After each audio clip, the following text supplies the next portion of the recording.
नमस्कार, आप देख रहे हैं 22 के साथ। मैं हूं आपके साथ अनन्या बेदी। लखनऊ में बीजेपी महिला मोर्चा की कार्य समिति बैठक के समापन सत्र को संबोधित करते हुए मुख्यमंत्री योगी आदित्यनाथ ने कहा कि आधी आबादी का प्रतिनिधित्व कैसे हो, इसका आदर्श महिला मोर्चा को बनना चाहिए। उन्होंने कहा कि बीजेपी के पास महिला शक्ति की ताकत है। महिला मोर्चा आधी आबादी का नेतृत्व कर रहा है। सीएम योगी ने कहा कि आजादी के बाद पहली बार राजनीति के एजेंडे की धुरी बदलने का कार्य यदि किसी ने किया है तो वो है प्रधानमंत्री नरेंद्र मोदी। आज उनके नेतृत्व में जो कार्य देश में हो रहे हैं वो नए भारत की तस्वीर को प्रस्तुत करता है। सीएम योगी ने कहा है कि हमारा दायित्व बनता है कि उन सभी बहनों को अपने साथ जोड़ें।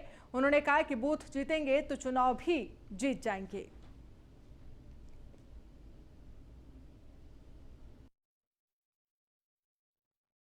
कि सुरक्षा का एक नया वातावरण प्रदेश के अंदर प्राप्त हुआ है और सुरक्षा के इस बेहतर वातावरण के साथ हमें आगे बढ़ने की आवश्यकता है, लेकिन इसका व्यापक प्रचार प्रसार करना, उनको अपने साथ जोड़ना और उनको अपने साथ जोड़ते हुए अगर हम लोग महिला मोर्चा के इस कार्यक्रम के साथ जोड़ सकेंगे, गांव-गांव में आपके पास एक पैरेलल लाइन खड़ी होगी। भारतीय जनता पार्टी के मूल संगठन को मजबूती प्रदान करने में आधी आबादी की महिला मोर्चा स्वयं नेतृत्व करते हुए पार्टी के साथ जोड़ने का कार्य करेंगी और हर बूथ के साथ अगर महिला भी वहां पर उनके साथ जुड़ जाएगी तो पार्टी, जो प्रधानमंत्री जी कहते हैं बूथ जीता तो चुनाव जीता, तो पार्टी इस बूथ जीते के साथ चुनाव जीतने के लक्ष्य को स्वतः ही प्राप्त कर सकती है। यूपी में विधानसभा चुनाव 2022 में कुछ नए समीकरण देखने को मिल सकते हैं। राजनीतिक पार्टियां एक दूसरे के खिलाफ सियासी बिसात बिछाने में लगी हैं। विधानसभा चुनाव नजदीक आते ही अखिलेश यादव का किसानों के प्रति हमदर्दी और चाचा शिवपाल के विश्वास को बनाने की कोशिश शुरू हो गई है। कैसे, ये आपको इस रिपोर्ट में बताएंगे। हर मोर्चे पर सपा की नजर। अब की बार कैसी होगी चुनावी डगर। साइकिल पर सवार सपा ने भरी हुआर। अखिलेश की बातों में किसानों का दर्द। चाचा भतीजे का चल रहा पॉलिटिकल एजेंडा। 22 की बिसात पर उत्तर प्रदेश में राजनीतिक पार्टियों की सियासत शुरू हो गई है। कौन कौन से मोहरे कहां बैठेंगे, कितनी चाल चलेंगे, सभी राजनीतिक पार्टियां अपने अपने गुणा गणित में लग गई हैं। ऐसे में सपा के राष्ट्रीय अध्यक्ष अखिलेश यादव अपनी पार्टी की नीतियां और उपलब्धियां बताने के लिए सड़कों पर उतर पड़े हैं। दरअसल एक निजी कार्यक्रम के तहत आगरा पहुंचे अखिलेश यादव अपने करीबी के घर कुछ देर रुकने के बाद मीडिया से मुखातिब हुए और बीजेपी पर जमकर निशाना साधा। बीजेपी पर किसानों के साथ छल करने का आरोप लगाया। अखिलेश यादव ने कहा कि किसानों का अपमान देश स्वीकार नहीं करेगा। समाजवादी पार्टी किसानों के साथ हमेशा खड़ी है। सरकार को किसानों का हित करने वाले तीनों कानून वापस लेने चाहिए। बधाई देता हूं किसानों को जो एक साथ इकट्ठे खड़े हो गए हैं। किसानों का सम्मान भारतीय जनता पार्टी को करना चाहिए।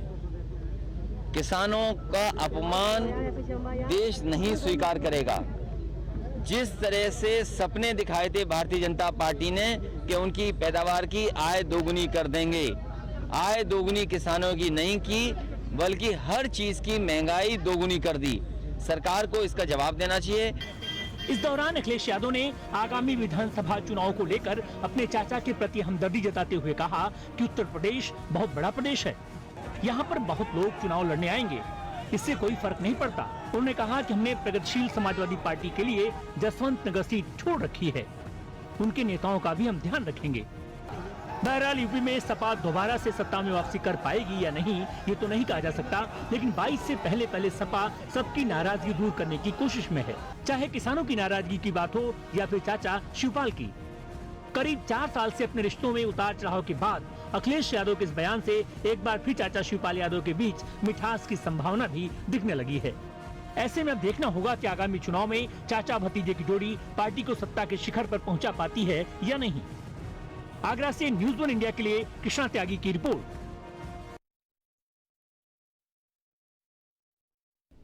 और वही अखिलेश यादव ने ट्वीट करते हुए लिखा है कि किसानों का आक्रोश देखकर डबल इंजन के सारे ड्राइवर नदारद हो गए हैं।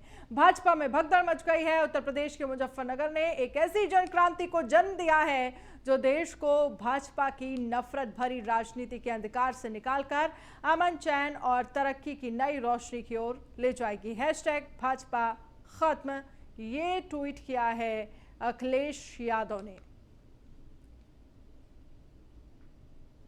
बसपा सुप्रीमो मायावती मंगलवार से औपचारिक तौर पर चुनावी शंखनाद कर रही हैं। हालांकि इसके पहले महासचिव सतीश चंद्र मिश्रा प्रबुद्ध सम्मेलन के जरिए ब्राह्मण मतदाताओं को जोड़ने के लिए सम्मेलन कर रहे हैं। बीएसपी उम्मीद कर रही है कि इन सम्मेलनों के जरिए पार्टी 2007 का करिश्मा फिर दोहरा सकती है। इस रिपोर्ट में देखिए।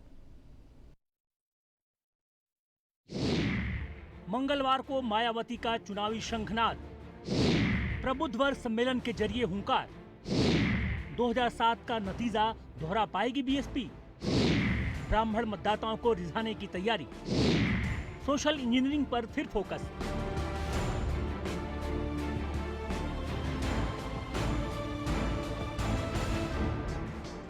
वैसे तो यूपी के चुनाव में अभी करीब 5-6 महीने का वक्त है, लेकिन चुनावों की तैयारियों को लेकर सियासी दल कमर कस चुके हैं। बड़ी पार्टियां तमाम समीकरणों के मद्देनजर वोट बैंक को साधने के लिए सम्मेलन रैलियां कर रही हैं। मंगलवार को पहली बार बसपा सुप्रीमो मायावती औपचारिक तौर पर चुनावी शंखनाद करने जा रही हैं। मौका है लखनऊ में प्रबुद्ध वर्ग सम्मेलन का। मायावती प्रबुद्ध वर्ग सम्मेलन को संबोधित करेंगी। 2022 विधानसभा चुनाव को लेकर यूपी में रणभेरी बज चुकी है। चाहे सत्ताधारी दल भारतीय जनता पार्टी हो या फिर कोई भी विपक्षी पार्टी, लगातार उनके कार्यक्रम और कहीं न कहीं आयोजन पूरे प्रदेश भर में चल रहे हैं, जिसको लेकर बीएसपी सुप्रीमो मायावती ने भी पूरे प्रदेश भर में प्रबुद्ध वर्ग सम्मेलन के जरिए कहीं न कहीं लोगों के बीच अपनी पैठ बनाने की कोशिश की और पार्टी का संदेश देने की भी कोशिश की। 2009 की तरह 2022 में भी बीएसपी सुप्रीमो ने सर्वजन हिताय सर्वजन सुखाय नारे के साथ कहीं न कहीं सवर्णों के साथ दलित और मुस्लिम वर्ग को जोड़ने का प्रयास किया है। 7 तारीख मतलब कल वो तारीख होगी जब बीएसपी सुप्रीमो मायावती खुद भी लंबे वक्त के बाद दोबारा लोगों से मुखातिब होंगी, जहां वो पार्टी की अपनी रणनीति लोगों के सामने रखेंगी और कहीं न कहीं ये कोशिश होगी कि ज्यादा से ज्यादा लोगों को इस दौरान जोड़ा जाए। बीएसपी सुप्रीमो लंबे वक्त के बाद मीडिया से मुखातिब होंगी और कहीं न कहीं अपनी बात रखने की भी कोशिश होगी कि बीएसपी किस तरीके से आगे बढ़ेगी और क्या उसकी रणनीति होगी। इन सारी चीजों को लेकर बीएसपी सुप्रीमो कल लखनऊ में होने वाले प्रबुद्ध वर्ग सम्मेलन को संबोधित भी करेंगी, साथ ही साथ मीडिया से भी बात करेंगी। बीएसपी 2007 में जिस सोशल इंजीनियरिंग के जरिए सत्ता के शिखर पर पहुंची थी, उसी के जरिए पार्टी फिर अपने समीकरण को बैठाने की कोशिश कर रही है। ब्राह्मणों को रिझाने की जिम्मेदारी एक बार फिर बीएसपी के राष्ट्रीय महासचिव सतीश चंद्र मिश्रा को दिया गया और उन्होंने 23 जुलाई से अयोध्या से प्रबुद्ध वर्ग सम्मेलन की शुरुआत की। अब ये कारवां पहुंचा है लखनऊ, जहां बसपा सुप्रीमो मायावती की उपस्थिति में प्रबुद्ध सम्मेलन किया जा रहा है। लखनऊ प्रबुद्ध वर्ग सम्मेलन में और क्या क्या, पार्टी कई दलों से नाराज नेताओं को पार्टी से जोड़ सकती है, कई ब्राह्मण नेताओं को पार्टी में शामिल करने की तैयारी, पार्टी अपने भावी एजेंडे की जानकारी दे सकती है, बीजेपी के खिलाफ हमलावर रुख अपनाने की रणनीति, पार्टी बूथ स्तर पर भाईचारा कमेटियों की बैठक में जानकारी देगी। मायावती पहली बार पूर्ण रूप से सत्ता में आई 2007 में, तो निश्चित रूप से दलितों के साथ ब्राह्मणों का बहुत बड़ा सहयोग उनको मिला। और लेकिन मायावती कोई ब्राह्मण लीडरशिप नहीं डेवलप कर पाई, न ब्राह्मण फॉलोइंग डेवलप कर पाई, क्योंकि उनके जो उम्मीदें थी, अपेक्षाएं थी, उस पर उन्होंने कुछ किया नहीं। अब करें, कुछ भी करें, प्रबुद्ध सम्मेलन करें, मुझे नहीं लगता कि इसका कोई बड़ा फायदा मिलने वाला है, क्योंकि उत्तर प्रदेश की राजनीति में अब शायद मायावती उतनी प्रासंगिक नहीं रह गई। खासतौर से 2022 में तो सीधी सीधी लड़ाई भारतीय जनता पार्टी और समाजवादी पार्टी के बीच दिख रही है। ऐसे में उद्यम करना, उपाय करना, यत्न करना किसी भी राजनेता, किसी भी राजनीतिक दल का अधिकार होता है, करेगा। पार्टी पहले ही अपना रुख साफ कर चुकी है कि बीएसपी सरकार बनते ही राम मंदिर के निर्माण में और तेजी लाएगी। बहरहाल बीएसपी को लगता है कि बीजेपी से नाराज ब्राह्मण मतदाताओं को अपने पाले में करने से 22 की बिसात उसके लिए आसान हो जाएगी। यूपी में ब्राह्मणों की करीब 14% आबादी है। बहरहाल देखना होगा किस पार्टी का मिशन 2022 सफल होता है। तो निश्चित है कि बीएसपी सुप्रीमो की कोशिश यही है कि 2009 के फॉर्मूले को 2022 में दोहराया जाए और एक बेहतर परफॉर्मेंस 2022 में दी जाए। हालांकि प्रबुद्ध वर्ग सम्मेलन का कितना फायदा बीएसपी को मिलेगा, ये तो आने वाला वक्त बताएगा, लेकिन ये जरूर है कि बीएसपी सुप्रीमो लंबे वक्त के बाद कहीं न कहीं एक बड़ा आयोजन लखनऊ में करने जा रही हैं। कैमरामैन समीर कनकी के साथ मैं इसके वाजपेयी, न्यूज़ 1 इंडिया, लखनऊ। मुजफ्फरनगर में किसानों की हुई महापंचायत को लेकर प्रदेश की राजनीति गर्मा गई है। दरअसल किसानों के इस आंदोलन को लेकर विपक्ष, खासकर कांग्रेस, बीजेपी को घेरने में जुट गई है। कांग्रेस सांसद राहुल गांधी ने तस्वीरों को लेकर कुछ ट्वीट किया है, जिस पर बीजेपी भड़क गई। देखिए कैसे। राहुल गांधी पर फिर बरसी बीजेपी, किसान आंदोलन पर सियासत का आरोप। राहुल के ट्वीट पर बीजेपी के सवाल, क्या राहुल किसानों को बना रहे हथियार?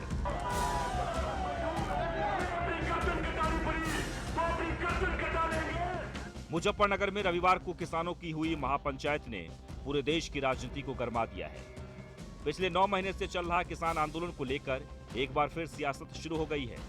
किसानों की इस महापंचायत के बहाने सरकार को घेरने के लिए विपक्षी पार्टियां किसानों के सुख दर्द को साझा कर जहां आंदोलन को एक बार फिर धार देने की कोशिश में जुट गई है, तो वहीं बीजेपी भी विपक्ष पर मौका परस्ती और भ्रम की राजनीति करने का आरोप लगाते हुए कई सवाल खड़े कर रही है। दरअसल रविवार को किसानों के महापंचायत को लेकर कांग्रेस नेता राहुल गांधी ने लगातार 2 ट्वीट कर बीजेपी पर जमकर निशाना साधा। राहुल ने किसानों के समर्थन में अपने ट्वीट में लिखा, राहुल गांधी कांग्रेस नेता, डटा है निडर है, इधर है भारत भाग्य विधाता। गूंज रही है सत्य की पुकार, तुम्हें सुनना होगा अन्यायी सरकार। वहीं राहुल गांधी के ट्वीट पर बीजेपी के राष्ट्रीय प्रवक्ता संबित पात्रा ने पलटवार करते हुए भ्रम की राजनीति करने का आरोप लगाया। संबित पात्रा ने कहा कि राहुल गांधी ने फर्जी तस्वीर सोशल मीडिया पर डालकर दूसरे के कंधे पर बंदूक रखकर चलाने की कोशिश की है। राहुल गांधी ने अब तक वैक्सीनेशन पर ट्वीट नहीं किया, जबकि वैक्सीनेशन प्रोग्राम की दुनिया सराहना कर रही है। आप सभी ने देखा है कि इस देश में जब भी भ्रम की राजनीति होती है, जब भी कंफ्यूजन फैलाया जाता है, झूठ की राजनीति होती है, तो कहीं ना कहीं राहुल गांधी जी का हाथ होता ही है। आज फिर से एक बार राहुल गांधी जी ने भ्रम की राजनीति की है। राहुल गांधी जी यूं तो जमीन पर उतरकर राजनीति करते नहीं हैं, किंतु ट्विटर पे सक्रिय रूप से भ्रम की राजनीति करते रहते हैं। संबित पात्रा ने कहा कि राहुल गांधी भ्रम की राजनीति करते हैं। राहुल जमीन पर नहीं उतरते, लेकिन ट्विटर पर भ्रम की राजनीति करते हैं। उन्होंने किसान आंदोलन के पुराने फोटो को आज की तस्वीर बताया है। कोयल कभी अपना घोंसला खुद नहीं बनाती है, अपने संगठन को अध्यक्ष विहीन रखना है। संबित पात्रा ने राहुल गांधी की ओर से वैक्सीनेशन पर ट्वीट नहीं करने पर भी सवाल उठाया है। यही वो राहुल गांधी है जिन्होंने भारत के वैक्सीन नीति के ऊपर और कोरोना के समय मोदी जी के अथक परिश्रम के ऊपर बहुत हमला किया था। आज हम राहुल गांधी जी से पूछना चाहते हैं, राहुल गांधी जी, आज आपने माननीय प्रधानमंत्री श्री नरेंद्र मोदी जी का वैक्सीन संवाद भी सुना होगा। किस प्रकार से विश्व का सबसे फास्टेस्ट और सबसे बड़े वैक्सीनेशन ड्राइव के रूप में भारत की वैक्सीनेशन चल रही है, वो आप सब ने देखा है। पूरा हिंदुस्तान आज इसका लोहा मानता है, पूरा विश्व इसे आज सलाम कर रहा है। मगर वही राहुल गांधी आज नदारत हैं, एक भी ट्वीट वैक्सीनेशन को लेकर वो करते नजर नहीं आते हैं। किसानों के आंदोलन को लेकर पक्ष विपक्ष के बीच सियासत तो शुरू हो गई है, लेकिन सच्चाई ये है कि किसान किसी मूड में नहीं है। आंदोलन को धार देने की कोशिश में जुटी राजनीतिक पार्टियां आरोप प्रत्यारोप की राजनीति कर रही है। कांग्रेस जहां किसानों के आंदोलन के सहारे अपनी जमीन तैयार करने की कोशिश में जुटी हुई है, तो वहीं बीजेपी किसानों को केंद्र सरकार की उपलब्धियों के साथ साथ कृषि कानून के फायदे गिनाने में लगी हुई है। फिलहाल देखना यह होगा कि आगामी चुनाव में किसानों के इस आंदोलन के जरिए किस पार्टी को फायदा और नुकसान होगा, ये वक्त ही बताएगा। Bureau report, news 1 India.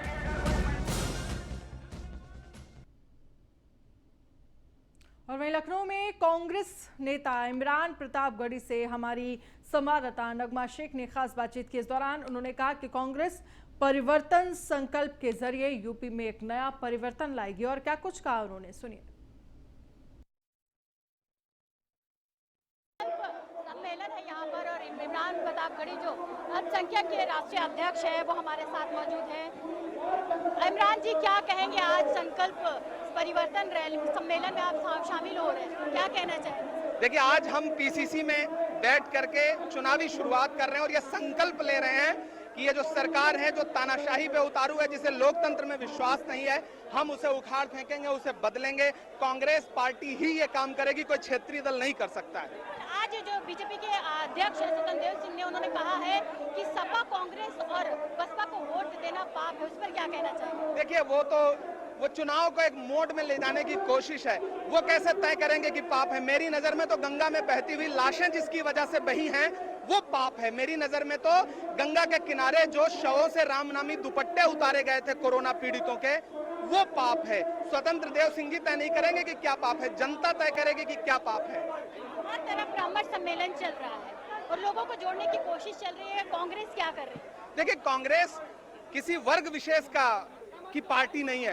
Congress संविधान से चलती है, कांग्रेस सर्वदलों की पार्टी है। और ये जो माइनॉरिटी डिपार्टमेंट है, इसका भी मतलब मुसलमान नहीं है, जैन है, पारसी हैं, सिख हैं, ईसाई हैं, 6 कम्युनिटीज, बौद्ध हैं, मुसलमान हैं, 6 कम्युनिटी मिलाकर के माइनॉरिटी डिपार्टमेंट बनता है। किसान महापंचायत में एक तरफ अल्लाह अकबर और हर हर महादेव के नारे लगे थे, इस पे क्या कहना चाहिए? हम ऐसे जो भी समाज को जोड़ने का नारा होगा, हम ऐसे हर नारे का स्वागत करते हैं। इमरान प्रतापगढ़ी जिन्होंने बताया कि जो कांग्रेस है हर वर्ग की राजनीति करना चाहती है और आज इस सम्मेलन के जरिए कांग्रेस में यहाँ पर आए हैं और सभी को जोड़ने की पूरी कोशिश करेंगे। वीडियो जर्नलिस्ट समीर के साथ नकमा Shaikh, news on India, Lucknow. Uttar Pradesh की राजनीति और 22 में चुनावी गर्मी को और बढ़ाने के लिए ओवैसी ने 100 सीटों पर चुनाव लड़ने का ऐलान किया है। ऐसे में ओवैसी कल से अयोध्या में सम्मेलन की शुरुआत करने वाले हैं, लेकिन अयोध्या की जगह फैजाबाद लिखने पर बवाल हो गया। साधु संत तिलमिला गए, जिसके बाद ओवैसी ने पोस्टर से फैजाबाद हटाकर अयोध्या लिखवा दिया, जिसको लेकर यूपी का सियासी पारा बढ़ गया है। देखिए, बदल गया ओवैसी का पोस्टर, फैजाबाद नहीं अयोध्या का लगा पोस्टर। 3 दिन की यूपी यात्रा पर आएंगे ओवैसी, क्या ओवैसी बढ़ा पाएंगे सियासी गर्मी? आखिरकार ओवैसी को अयोध्या दौरे से पहले विवादित पोस्टर बदलना ही पड़ा। जब अयोध्या दौरे को लेकर ओवैसी ने ऐलान किया था, तब अयोध्या की जगह फैजाबाद का जिक्र था। इसको लेकर जमकर विवाद हुआ। खास तौर पर साधु संतों ने ओवैसी के दौरे का विरोध किया, तो अयोध्या विवाद में पूर्व पक्षकार रहे इकबाल अंसारी का कहना है कि अयोध्या में ओवैसी की जरूरत नहीं है, वो मुसलमानों को धोखा देते हैं। इस वजह से हिंदुस्तान के मुसलमानों को ओवैसी से सावधान रहना चाहिए। अभी ओवैसी को उत्तर प्रदेश में ठीक से एंट्री भी नहीं हुई है और उनके पहले सम्मेलन पर ही सवाल खड़े होने लगे। इस बीच में फैजाबाद वाला पोस्टर ओवैसी को मजबूरी में बदलना पड़ा या सियासत करने के लिए ही ओवैसी ने फैजाबाद लिखा था, ये तो ओवैसी ही जाने। लेकिन ओवैसी के आने से पहले अयोध्या में खलबली जरूर है। अब बात ओवैसी के यूपी दौरे की करते हैं, तो 7 सितंबर को ओवैसी अयोध्या में रहेंगे, 8 सितंबर को सुल्तानपुर और 9 सितंबर को ओवैसी बाराबंकी जाएंगे। ओवैसी का यूपी दौरा कैसा रहता है, ये तो आगे की बात है, लेकिन ओवैसी भी उत्तर प्रदेश में माहौल बनाने में कोई कमी नहीं छोड़ना चाहते। दरअसल राजनीति का अखाड़ा बन चुके अयोध्या में इन दिनों 2022 के चुनाव से पहले हर राजनीतिक दल अयोध्या से ही चुनाव के बिगुल की तैयारी कर रहा है। इसी कड़ी में बीते दिनों बीएसपी ने अयोध्या जिले में प्रबुद्ध समाज सम्मेलन शुरू किया था, जिसमें सवर्ण समाज के वोट बैंक को साधने का प्रयास किया गया है। बीते दिनों रघुराज प्रताप सिंह उर्फ राजा भैया ने भी रामलला का आशीर्वाद लाख 2022 के चुनाव के लिए बिगुल फूंका था। और अब ओवैसी 7 सितंबर को अयोध्या के मुख्यालय से 40 किलोमीटर दूर रुदौली क्षेत्र में शोषित वंचित समाज नाम से सम्मेलन करने जा रहे हैं। 7 तारीख को फैजाबाद जा रहे हैं, रुदौली में, समझे ना, फैजाबाद अलग है। 7 तारीख को फैजाबाद जा रहे हैं रुदौली में, 8 को सुल्तानपुर है, 9 को बाराबंकी है। तो अभी तो शुरुआत है, बहुत जगह जाएंगे यूपी में। बुरी बात क्या है, चुनाव आ रहा है, पार्टी को मजबूत करना है, जनता से मुलाकात करना है, जनता के करीब जाना है, जनता को और कॉन्फिडेंस दिलाना है, हमारे पार्टी के केडर को और मजबूत करना है और विधानसभा के चुनाव में अच्छी तरह लड़के हमारे पार्टी के कैंडिडेट्स को विधायक बनाकर उत्तर प्रदेश विधानसभा में भिजाना है और योगी हुकूमत को हराना है। ऐसे में ओवैसी का दौरा उत्तर प्रदेश की राजनीति में कितना असर डालेगा, ये देखने वाली बात होगी। Bureau report, news 1 India.